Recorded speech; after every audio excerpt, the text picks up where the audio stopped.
Time भी पता नहीं कितना दफा हो गया उन्हें बताया ही नहीं। 4000 ग्रैंड रेट चुक गया।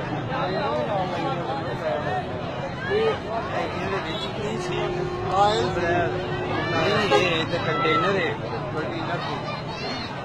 की टैंकर से कोई किमें भरया है।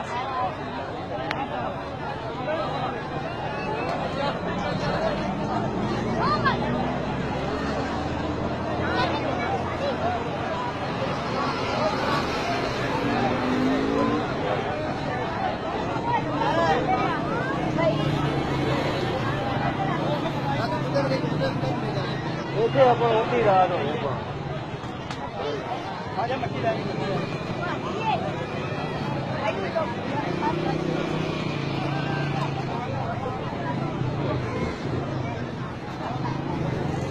ਲੈਣ ਗਿਆ 2 ਘੰਟੇ ਦੁਕਾਨ ਤੋਂ ਲੈਣ ਗਿਆ।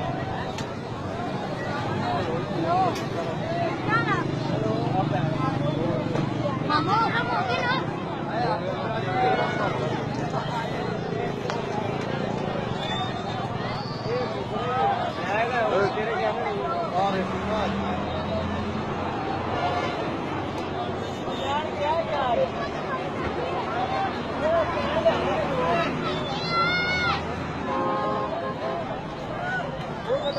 वाड़ दी कोई एक